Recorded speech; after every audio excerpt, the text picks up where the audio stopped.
السلام علیکم ناظرین، آپ دیکھ سکتے ہیں ویل چیئر پر موجود ہے عورت اور گرفتاری دینے آئی ہے. ان سے آئیے بات کرتے ہیں. السلام علیکم. السلام علیکم. کوئی حالت کیا بوڑھے لوگ گرفتار نہیں ہوتے ہیں؟ وہ جیل نہیں جاتے ہیں؟ نہیں، مریم نواز تو کہتی ہے لوگ نہیں نکلتے، اور آپ جیسے بزرگ لوگ جو ان کو کیا پتا جذبہ کیا چیز ہوتی ہے؟ وہ تو سوائے چیخنے چلانے کے ان کو کچھ نہیں آتا. اور ان کا تو ایک ہی وہ ہے کہ عمران عمران عمران. سوائے عمران کے انہوں نے کبھی کسی کا نام دیا ہے؟ اب ججوں کا نام سے لینا شروع کر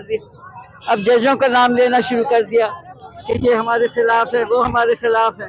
ایک ایک کا نام لے کر، اور کوئی گورنمنٹ کا آفیسر یا کوئی یہ نہیں کہتا کہ یہ ہمارے جس نے عمران خان نے کہا تھا جج کا نام لے کے، تو اس پہ دفعہ لگا دیا تھا، غداری کا دفعہ لگا دیا تھا. اور اب یہ کہ یہ ہر ایک کا نام لے رہی ہیں، ایک جج کا نہیں، پتہ نہیں سارے گزرے ہوئے اور ابھی حاضر ججز جو ہیں ان کے نام لے رہی ہیں. اور یہ کہ کوئی ان کو پوچھتا نہیں ہے.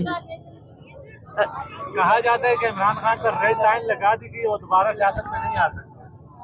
ان کا یہ خیال ہے کہ ریڈ لائن لگ گئی ہے. آپ نے دیکھا ہجوم کس قسم کا ہے؟ جس شہر میں گرفتاری کا ہوتا ہے وہاں پہ لوگ جو ہے ایسے نکلتے ہیں جیسے کہ مطلب یہ کہ عمران خان کے لیے بہت. مریم نواز کو کیا کہنا چاہیں گے؟ مریم نواز کو کہنا یہ چاہوں گی کہ عقل کے ناخن لو. تم اپنے آپے سے باہر ہو گئی ہو. تمہیں کہتے ہیں کوئی اندازہ نہیں ہے کہ تم لوگوں کا کیا حشر ہونا ہے. اس لیے یہ کہ تم خاموش ہو جاؤ تو زیادہ بہتر ہے، بجائے اس کا کہ یہ زبان چلا رہی ہو تم اس طرح سے. اور سوائے لوگوں کو یعنی برا بھلا کہنے کے، تمہارا خیال ہے کہ تم ہی لوگ صرف اس ملک میں حکومت کر سکتے ہو. کسی اور کو اس چیز کا وہ نہیں ہے کہ وہ اس میں حکم کرے. تم لوگوں نے سوائے اس کے کہ یہاں سے پیسہ لے جا کے باہر پتہ نہیں کیا محل خریدے ہوئے ہیں دنیا میں ہر جگہ پہ.